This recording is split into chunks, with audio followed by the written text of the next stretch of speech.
지금 북한 내부가 발칵 뒤집혔습니다. 북한에서 한국 드라마를 보면 처벌받습니다. 그런데 공개 처형까지 거론된 영상이 있습니다. 총도 아니고 정치도 아니고 시골 할머니가 새참을 내오는 장면이었습니다. 한국의 평범한 시골 방송 프로그램 하나. 대체 어떤 영상이 70년 철의 장막을 이처럼 뒤흔들 수 있었던 걸까요? 왜 화려한 드라마도 세계를 석권한 케이팝도 아닌 한국의 시골 할머니가 새참을 내오는 장면 하나가 수십만 북한 주민의 믿음을 무너뜨렸던 것일까요? 저는 로버트 킨입니다. 영국 왕립국제문제연구소에서 32년간 북한 문제를 연구해온 연구원입니다. 제가 처음 북한 연구를 시작했을 때 솔직히 말씀드리면 저는 한국을 크게 주목하지 않았습니다. 분단국의 남쪽, 미국의 보호 아래 겨우 경제를 일으킨 작은 나라 정도로 생각했습니다. 북한 문제는 강대국 사이의 지정학 문제라고 믿었고 한국은 그 판에서 주변국에 불과하다고 여겼습니다. 그 생각이 완전히 뒤집힌 것은 한국의 농촌 방송 한 편을 분석하던 날이었습니다.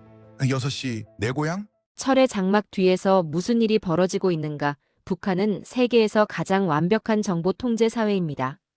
저는 32년간 탈북자 인터뷰를 해왔습니다. 지금까지 제가 직접 면담한 탈북민만 340명이 넘습니다. 그들이 공통적으로 하는 말이 있습니다. 북한에서 외부 정보를 접하다가 발각되면 최소 노동교화소, 최대 정치 범수용 소행이라는 것입니다. 목숨을 걸어야 한다는 뜻입니다. 그런데도 정보는 스며들었습니다. 2000년대 초반부터 중국을 통해 USB와 DVD가 흘러들어오기 시작했습니다. 처음에는 중국 드라마였습니다. 이어서 한국 드라마와 영화가 들어오기 시작했죠. 평양의 당국도 이 흐름을 막으려 했지만 역부족이었습니다. 2010년대에 들어서자 북한 주민들 사이에서 한국 콘텐츠를 시청한 경험은 공공연한 비밀이 되어 있었습니다. 북한 당국의 입장에서 더 두려운 것은 따로 있었습니다. 사람들이 한국 콘텐츠를 보고 있다는 사실이 아니었습니다. 사람들이 한국 콘텐츠를 보면서 뭔가를 비교하기 시작했다는 사실이었습니다. 상황은 2010년대 후반부터 심각해졌습니다. 탈북민들의 증언에 따르면 단속이 강화될수록 오히려 역효과가 났습니다. 금지될수록 더 보고 싶어졌고 더 보고 싶어질수록 더 구하게 됐습니다. 당국이 USB를 압수하면 사람들은 더 작은 저장 장치를 써서 속옷 안에 숨겼습니다. 단속반이 들이닥치면 USB를 삼키거나 변기에 버리는 일도 있었습니다. 이 상황에서 제가 주목한 질문이 생겼습니다. 도대체 어떤 영상이 그 사람들의 마음을 가장 크게 흔들었느냐는 것입니다. 저는 2019년부터 2023년까지 4년에 걸쳐 탈북민 120명을 심층 인터뷰했습니다.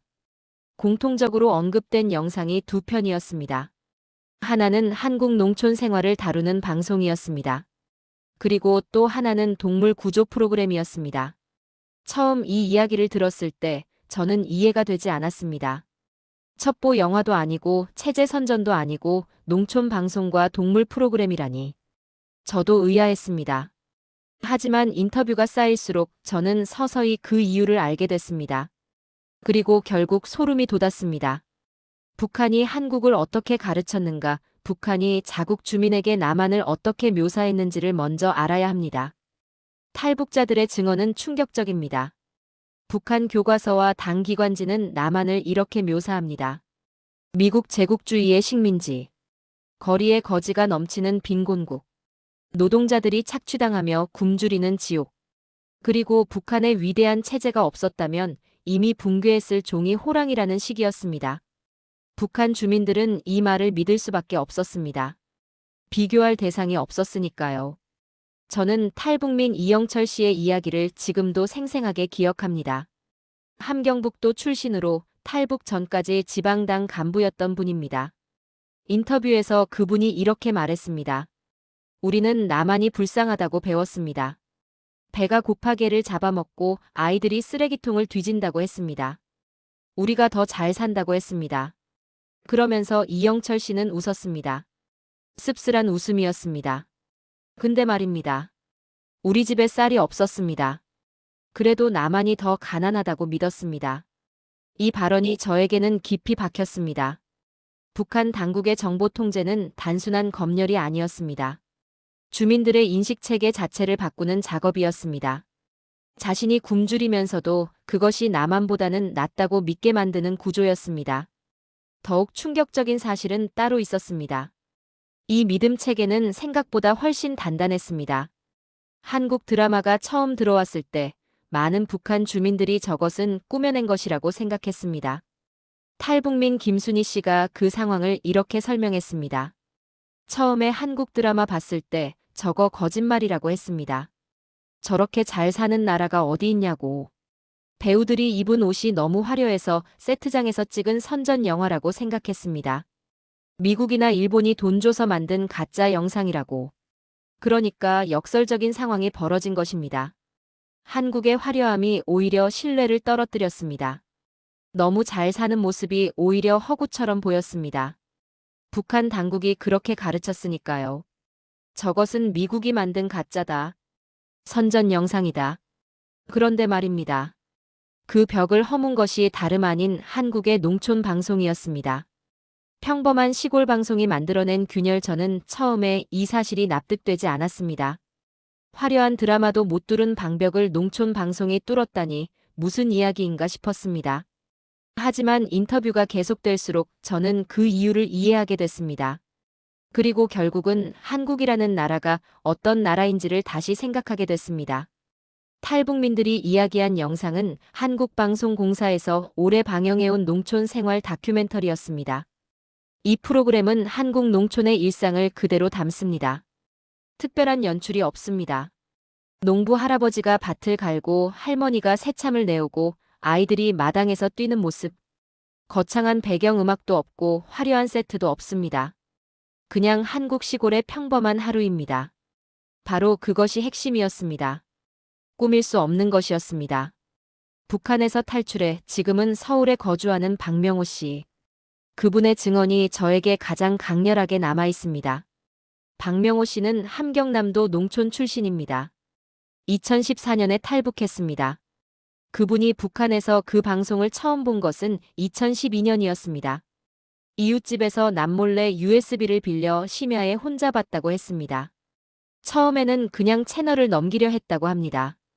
한국 드라마나 영화를 기대했는데 뜬금없이 시골 농부가 나오니까요. 그런데 그냥 눈길을 두고 있다가 멈추게 됐습니다. 트랙터가 나왔습니다. 한국 농부가 트랙터를 타고 논밭을 갈고 있었습니다. 북한에서 평생 달구지와 소를 보며 자란 박명호 씨에게 그 장면은 낯설었습니다.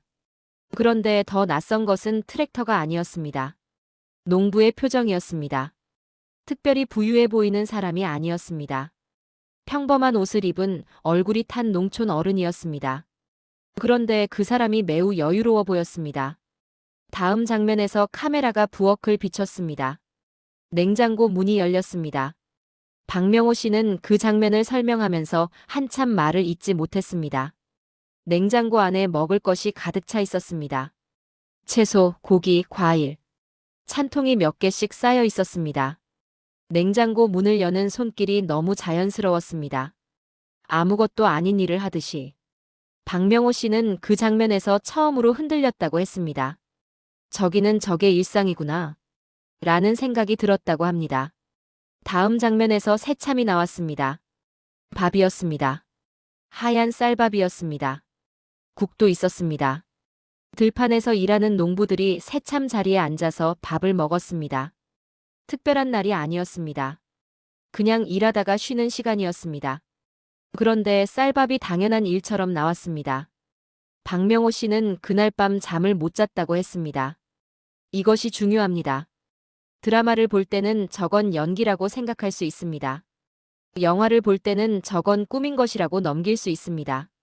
하지만 농부가 들판에서 새참을 먹는 장면은 꾸밀 이유가 없습니다. 누가 시골 농부의 새참을 찍어서 선전 영상을 만들겠습니까? 그 평범함이 오히려 사실임을 증명하는 증거가 됐습니다. 저는 이 부분에서 깊이 생각했습니다. 한국이 의도한 것이 아니었습니다. 그냥 있는 그대로의 한국 농촌을 담았을 뿐입니다. 화려함을 자랑하려 한 것도 아니었습니다. 그냥 일상을 기록한 방송이었습니다. 그 소박함이 오히려 북한 주민에게는 압도적인 충격이 된 것입니다. 탈북민 인터뷰 중 이 방송을 언급한 사람이 한둘이 아니었습니다. 제가 인터뷰한 120명 중 87명이 한국 농촌 일상을 담은 영상이 자신의 세계관에 균열을 냈다고 했습니다. 그 숫자가 72.5%입니다. 저는 이 수치를 처음 확인했을 때 보고서를 다시 확인했습니다. 오류가 아닌지 검토했습니다. 그러나 수치는 바뀌지 않았습니다. 더욱 충격적인 사실은 따로 있었습니다. 같은 시기 또 다른 방송이 북한 내부를 흔들고 있었습니다. 동물 구조 프로그램이었습니다. 한국 방송에서 오래 사랑받아온 프로그램으로 동물을 학대해서 구하고 치료하고 새로운 보금자리를 찾아주는 내용을 담았습니다. 버려진 개를 구조하고 아픈 고양이를 병원에 데려가고 치료가 끝난 동물이 새 가족을 만나는 장면이 이어집니다. 북한에서 이 영상을 본 주민들의 반응은 처음에는 의아함이었다고 합니다. 탈북민 최영숙 씨는 그 장면을 이렇게 설명했습니다. 개를 병원에 데려가는 거 봤습니다. 수의사가 개를 치료해 주는데 개가 아파서 우는 소리가 나더니 사람이 달래줬습니다. 그걸 보면서 이게 대체 무슨 나라인가 싶었습니다. 북한에서 개는 가축입니다. 먹기 위해 키우는 것입니다. 그것 말고는 쓸모가 없는 동물입니다. 아픈 개를 병원에 데려간다는 개념 자체가 존재하지 않습니다. 그런데 한국에서는 아픈 개를 병원에 데려가고 수의사가 치료해주고 그 비용이 얼마인지 설명하고 보호자가 감사해하는 장면이 당연하게 방영됐습니다. 최영숙 씨가 말을 이었습니다. 처음에는 웃겼습니다. 개를 병원에 데려간다고? 저 나라는 참 이상하다고. 근데 계속 보다 보니까 저 사람들이 동물한테 저렇게 한다면 사람한테는 어떻게 할까 하는 생각이 들었습니다. 이 발언이 제게는 가장 결정적인 순간이었습니다. 북한에서는 인간에 대한 대우가 가혹합니다. 식량 배급이 지위에 따라 달라집니다. 정치 범수용소가 존재합니다. 한 사람의 죄가 3대에 걸쳐 처벌됩니다. 그런 사회에서 살아온 사람이 동물을 치료하고 사랑하는 나라를 봤을 때 그 나라가 사람을 어떻게 대할지를 유추하게 됐다는 것입니다. 그것은 논리가 아니었습니다. 감각이었습니다. 저는 이 점이 매우 중요하다고 생각합니다. 북한 당국이 수십 년간 심어온 믿음은 논리적 설득으로 쌓인 것이 아니었습니다. 감각적 차단으로 유지된 것이었습니다. 비교할 것을 못 보게 하고 대안을 상상하지 못하게 하는 방식으로 체제가 유지됐습니다. 그런데 한국의 평범한 시골 방송과 동물 구조 프로그램이 그 감각적 차단을 뚫어버린 것입니다. 화려한 논리가 아니었습니다. 그냥 평범한 일상이었습니다. 이것이 한국의 방식이었습니다. 저는 이 대목에서 오랫동안 앉아 생각했습니다. 영국에서 국제 전략을 연구해온 사람으로서 저는 늘 정보전과 심리전을 분석해왔습니다. 미국이 냉전 시대에 소련을 향해 라디오 방송을 쏘아붙던 방식도 알고 있습니다. 잘 계획된 선전이 어떻게 작동하는지도 공부해왔습니다. 하지만 한국은 그런 것을 하지 않았습니다. 그냥 평범하게 살았습니다. 농부가 쌀밥을 먹고 개를 치료하고 냉장고를 채우는 일상을 살았습니다. 그것이 카메라에 담겼고 그것이 흘러들어갔을 뿐입니다. 그리고 그 평범함이 어떤 정교한 심리전보다 강력하게 사람들의 마음을 두드렸습니다. 이것을 계획한 전략가가 있었겠습니까? 없었습니다. 그냥 한국이 한국답게 살았을 뿐입니다. 그런데 그것이 세계에서 가장 단단하다는 북한 체제의 균열을 만들어냈습니다. 저는 그때 처음으로 한국을 다시 봐야 한다는 생각을 했습니다. 그 영상이 어떻게 전파되었는가 한 가지 더 짚고 넘어가야 합니다. 이 영상들이 어떻게 북한 내부에 퍼져나갔는지입니다. 그 과정이 또한 충격적입니다. 국경을 넘어 들어온 USB와 소형 저장 장치는 처음에는 돈 있는 간부 계층에게 먼저 닿았습니다. 그러나 몇 년이 지나면서 상황이 달라졌습니다.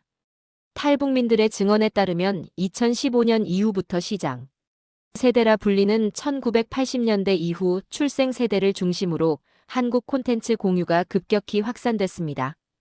방식도 진화했습니다. 처음에는 DVD를 돌려봤습니다.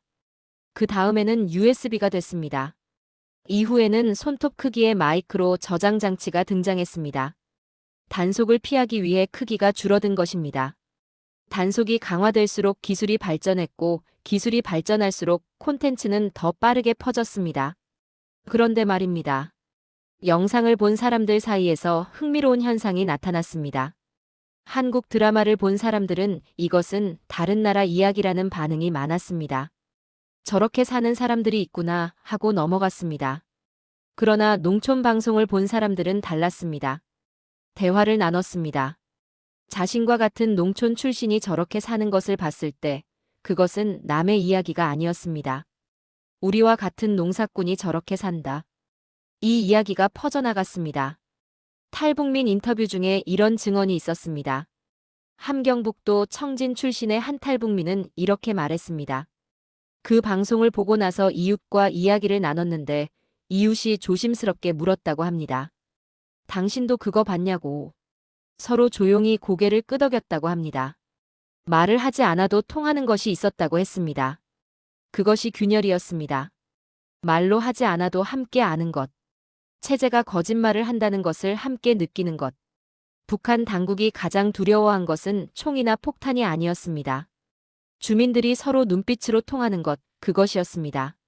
한국의 평범한 방송이 그 눈빛을 만들어냈습니다. 더욱 충격적인 사실이 있습니다. 동물 프로그램을 본 북한 주민들이 공통적으로 보인 반응이 있었습니다. 처음에는 낯설어 하다가 이후에 분노에 가까운 감정을 느꼈다는 것입니다. 탈북민 한성일 씨의 증언입니다. 개를 저렇게 아끼는 나라가 있다는 걸 알게 됐습니다.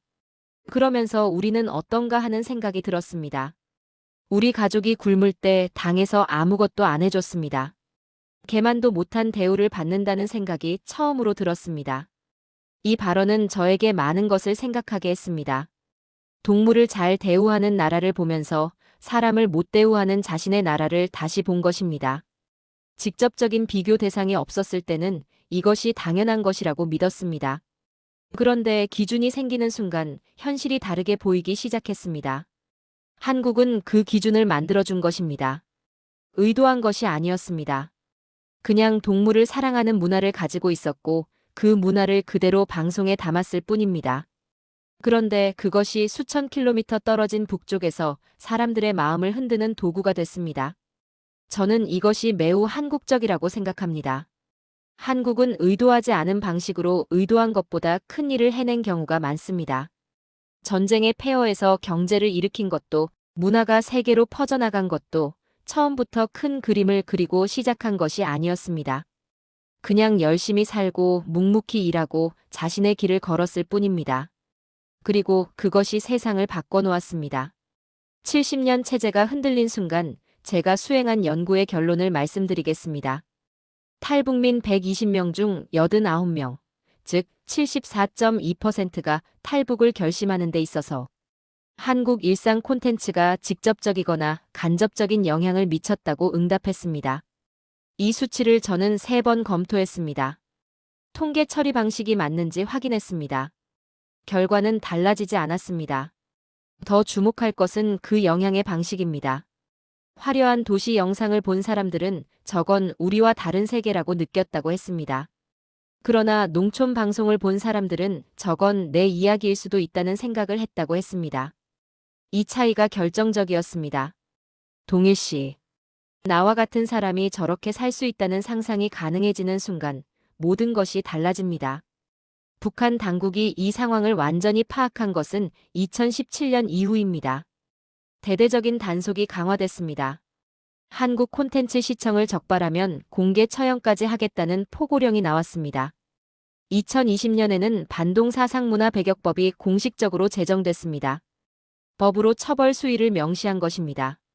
한국 드라마, 음악, 영화를 시청하거나 유포하면 최고 사형에 처한다는 조항이 포함됐습니다.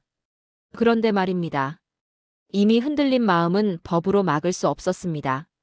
오히려 이 법의 제정 자체가 북한 당국이 얼마나 두려워하고 있는지를 보여주는 증거였습니다. 법이 강해질수록 사람들은 더 조심스럽게, 그러나 더 집요하게 영상을 구했습니다. 보고 싶다는 욕구보다 강한 것은 이미 한번 흔들린 의심이었습니다. 저는 탈북민 한 명의 씨의 말을 절대로 잊지 못합니다. 처음에 그 농촌 방송을 봤을 때는 그냥 놀랐습니다. 두 번째 봤을 때는 생각하게 됐습니다. 세 번째 봤을 때는 결심했습니다. 3번의 시청. 한 명의 탈북 결심. 그 세 번의 시청 사이에 있었던 것은 한국의 트랙터 한 대, 냉장고 안의 음식, 그리고 개를 치료하는 수의사의 손길이었습니다. 저는 국제 분쟁과 체제 전환을 연구하면서 수많은 사례를 분석해 왔습니다. 쿠바, 동독, 소련, 루마니아. 체제가 흔들리는 데는 언제나 외부의 충격이 있었습니다. 경제 제재, 군사 압박, 외교적 고립. 그러나 북한의 경우는 달랐습니다. 그것들도 있었습니다. 그러나 내부에서 균열을 만든 것은 한국의 평범한 일상이었습니다. 누군가의 전략이 아니었습니다. 그냥 한국이 살아온 방식이었습니다. 이건 군사력이 아니었습니다. 경제력도 아니었습니다. 한국 사람들이 그냥 잘 살고 동물을 사랑하고 농촌 어르신들이 쌀밥을 먹는 것. 그것이 세계에서 가장 폐쇄된 체제의 벽에 균열을 냈습니다. 그 순간 저는 소름이 돋았습니다. 정말로 소름이 돋았습니다. 연구자로서의 분석이 아니라 인간으로서 무언가 깊은 것을 느낀 순간이었습니다. 한국은 의도하지 않은 방식으로 가장 강력한 일을 해왔던 것입니다. 저는 그날 밤 한국에 대해 밤새 다시 조사했습니다. 한국이라는 나라에 대하여 그날 밤 조사를 시작하면서 저는 점점 더 깊이 들어갔습니다. 한국은 1950년대의 세계 최빈국이었습니다. 전쟁이 끝나고 남은 것은 잿더미뿐이었습니다. 미국에서 보내온 옥수수 가루와 분유로 연명하던 시절이 있었습니다. 원조를 받던 나라였습니다. 그 나라가 어떻게 됐습니까? 지금 한국은 원조를 주는 나라가 됐습니다. 한국국제협력단을 통해 세계개발도상국에 지원을 보내고 있습니다. 원조를 받던 나라에서 원조를 주는 나라로 전환한 첫 번째 사례로 국제개발학 교과서에 실린 나라입니다. 그것이 한국입니다. 그러나 제가 그날 밤 가장 오래 생각한 것은 통계가 아니었습니다. 박명호 씨가 한국 농촌 방송을 보면서 냉장고 안의 음식에 흔들린 이야기. 최영숙 씨가 개를 치료하는 장면을 보면서 사람을 생각한 이야기. 한성일 씨가 처음으로 자신의 처우를 다시 생각하게 된 이야기. 그 사람들이 한국에서 기대한 것은 무엇이었겠습니까? 거창한 구호가 아니었습니다. 쌀밥이 있는 냉장고였습니다. 아픈 개를 치료받게 해줄 수 있는 나라였습니다. 가족처럼 동물을 대하고 농부가 여유롭게 새참을 먹는 나라였습니다. 그것이 한국이 보여준 것이었습니다. 그것이 70년 체제를 흔든 힘이었습니다. 저는 32년간 북한을 연구해 왔습니다. 그동안 많은 전략가와 학자들이 북한 체제를 어떻게 변화시킬 수 있는지를 논의했습니다. 핵 협상, 경제 제재, 군사 옵션, 중국을 통한 압박. 온갖 전략이 나왔습니다. 그러나 실제로 북한 주민들의 마음을 움직인 것은 그 어떤 전략도 아니었습니다. 한국이 그냥 한국답게 산 것이었습니다. 이것이 기술입니까? 아닙니다. 이것이 전략입니까? 아닙니다. 이것은 문화입니다. 이것은 품격입니다. 이것은 사람이 사람을 대하는 방식에서 나오는 힘입니다. 받은 은혜를 잊지 않고 약한 것도 소중하게 여기고 자기 자리에서 묵묵히 살아온 나라. 그 삶의 방식이 세계에서 가장 닫힌 곳에도 스며들었습니다. 저는 오랫동안 한국을 분단국의 남쪽, 전략적 거점 정도로 봤습니다. 이제 저는 한국을 다르게 봅니다. 이 나라는 힘으로 세상을 바꾸는 나라가 아닙니다. 살아가는 방식으로 세상을 바꾸는 나라입니다. 그날 밤 이후로 저의 연구 방향이 바뀌었습니다. 결론부 한국은 세상이 기대하는 방식으로 일하지 않습니다. 화려하게 선언하지 않습니다. 대대적으로 알리지 않습니다. 그냥 자기 자리에서 삽니다. 농부가 쌀밥을 먹고 동물을 아끼고 냉장고를 채웁니다. 그리고 그 삶이 세계에서 가장 단단한 벽을 뚫습니다. 흐름을 따르던 나라에서 흐름을 바꾸는 나라로. 한국이 없으면 세계가 멈춥니다. 이 영상을 보신 여러분께서는 오늘 어떤 생각을 하셨는지 아래 댓글로 남겨주시길 바랍니다. 함께 이야기 나누고 싶습니다. 구독과 응원은 저희가 이 이야기를 계속 전달하는 데 큰 힘이 됩니다. 대한민국 국민이라는 사실이 얼마나 소중한지 오늘 한 번 더 생각해 주시길 바랍니다. 구독자님들의 가정에 따뜻한 행복이 가득하시길 바라겠습니다.